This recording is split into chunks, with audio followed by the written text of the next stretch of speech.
Hello.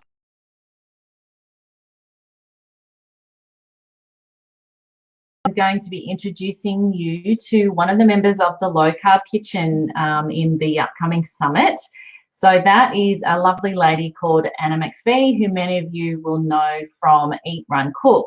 So Anna is going to be a part of the summit in terms of sharing a lot of her wisdom and knowledge around cooking low carb for yourself and for your family.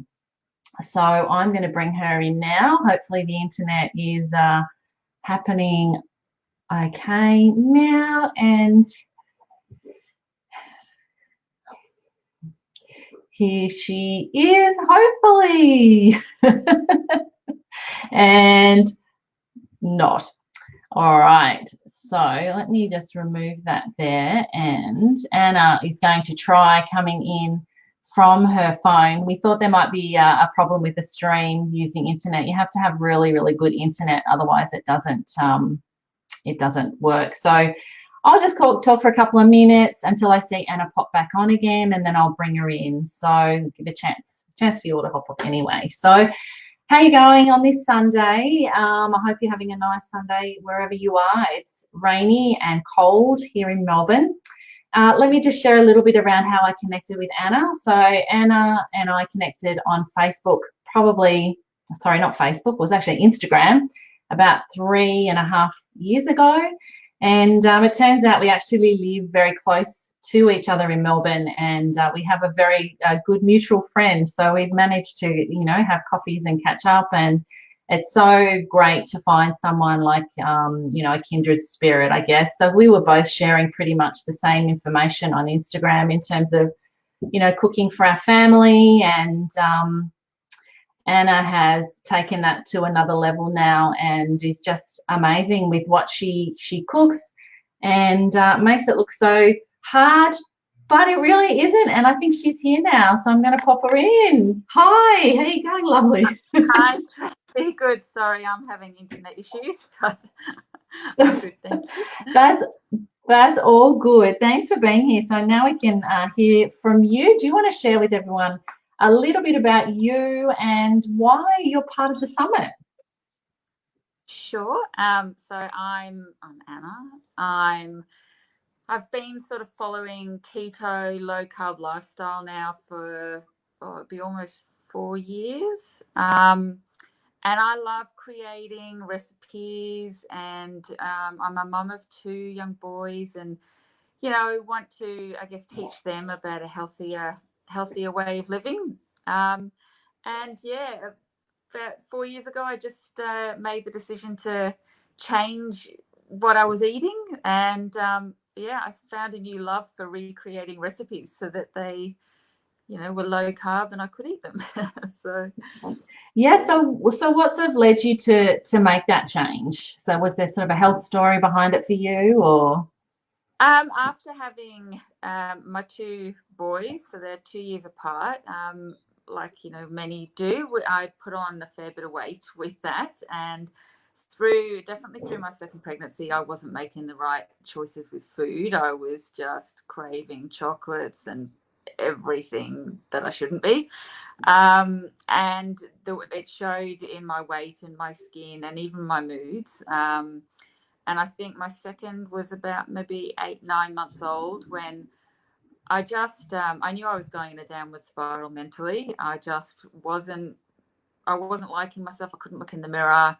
I was cancelling going out with friends because I didn't want to have to decide what to wear or even try and act like I was fine. So thankfully, I recognised I needed to do something. And my husband sort of had been researching and looking into fasting and keto himself.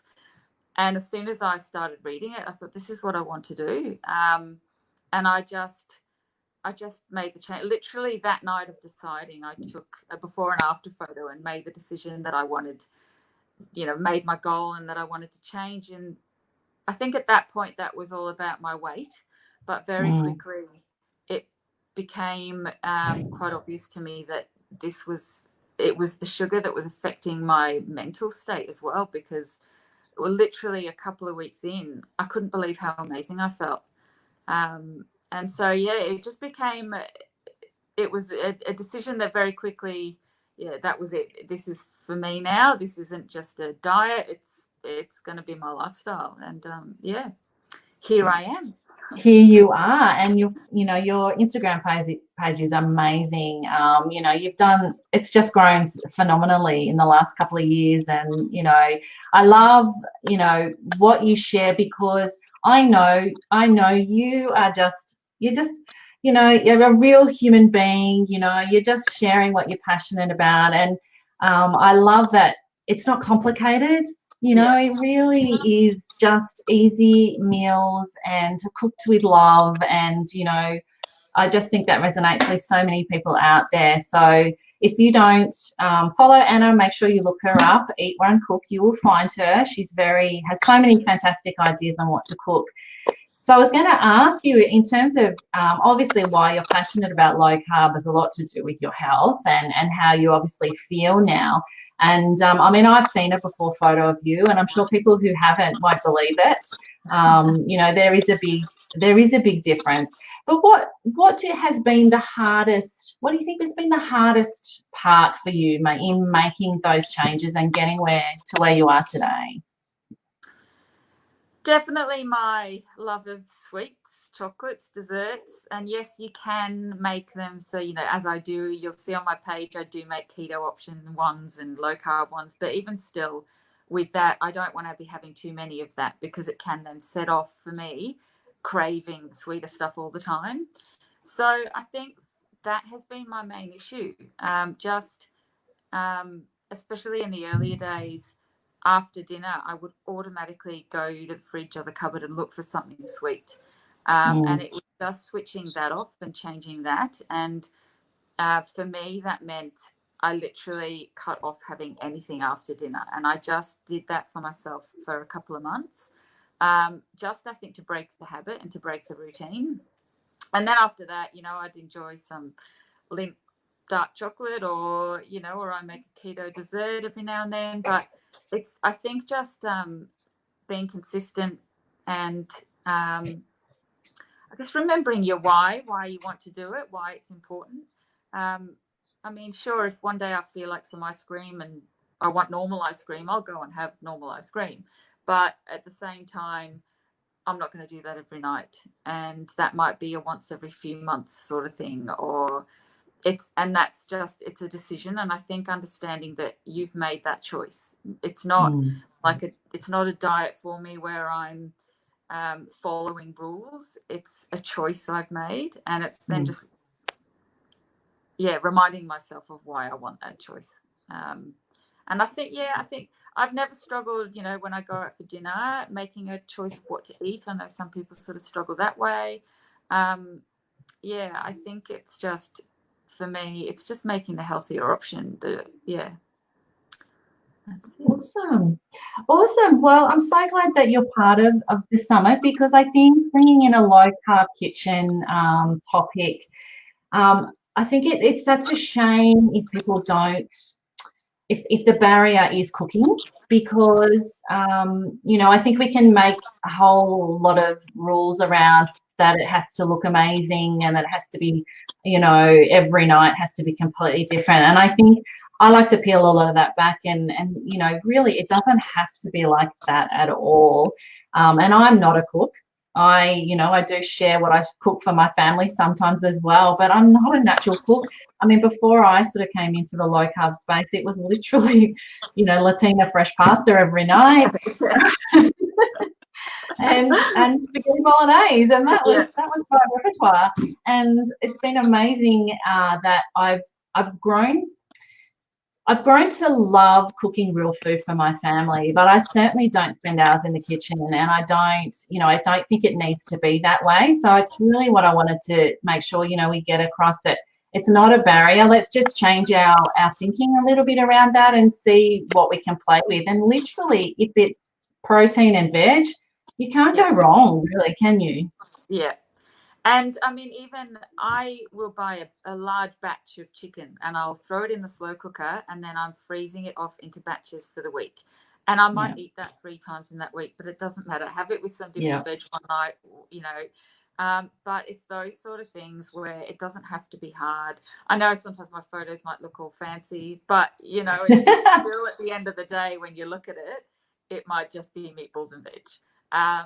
So I've definitely found, and especially, you know, with having a young family, I don't have the time to be standing creating as much as I would probably love to, creating different meals. But it is just finding the cutting corners, I guess, and prepping ahead, and then you can just pull it out of the freezer, defrost, and there you go. It's amazing, isn't it, how much in the last sort of you know, I've been in this space sort of 5-6 years. I mean, you can get pre-riced cauliflower now. You can buy it fresh, you can buy it frozen. I mean, all this stuff, like, you know, 2 years ago, you couldn't buy that. It's amazing how much easier it is becoming for us too, isn't it? Which is great. Oh, definitely.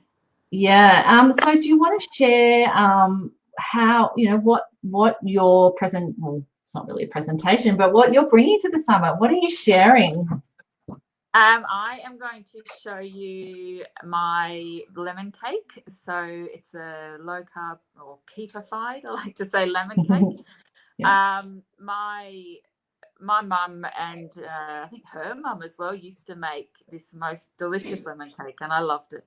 And it's one of those recipes I just decided I wanted to try and recreate. And not all my recipes work out. There's many I've tried and have failed. But this one, literally first go, it was just, I was so happy with it. The whole family love it. So I'm going through, the steps on how to make that. And then also a pizza base that I love to make, which is just a few ingredients.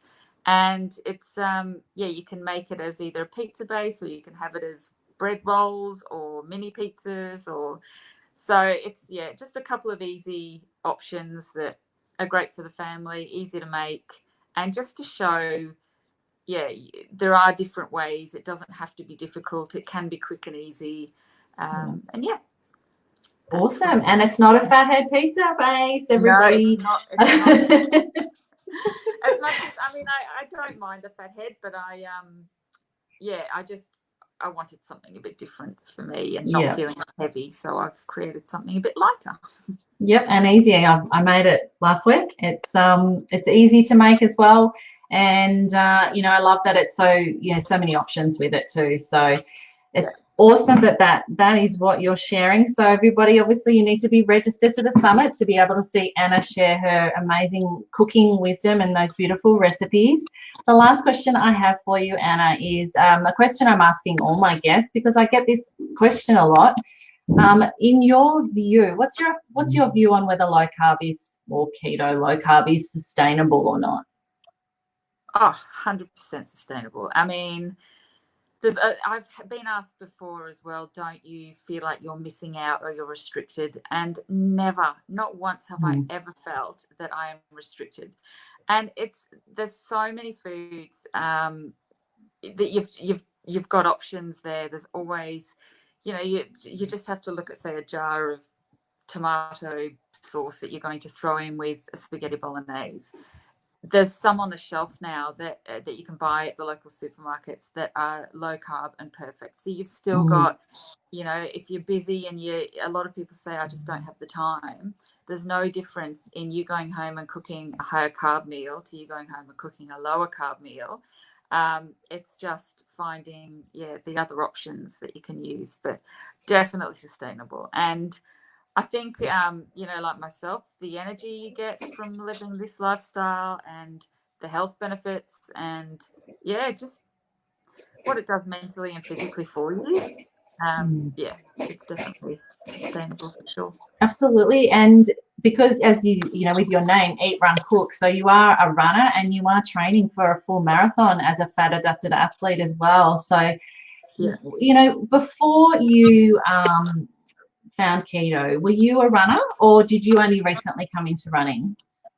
Literally the same time as I came into keto, I decided I needed to exercise as well, or wanted to. And I was never really, other than swimming, I've never really been really sporty or into many. I just never really found my thing.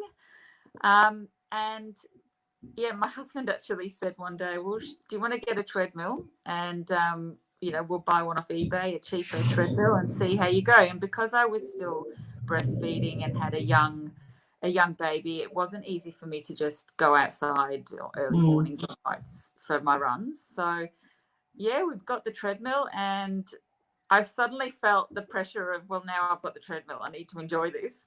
But it became very clear very quickly that it was just the perfect getaway for me. We had it in our garage. I put my music on, and I just kept setting myself little goals from 1 kilometer to 5. And then next minute, I know I'm booking in a 10-kilometer race, and then I'm booking in a half marathon. Now here I am training for a full marathon. So it's just, I think as well as the eating healthily, and it's also the endorphins you get, I guess, from the exercising.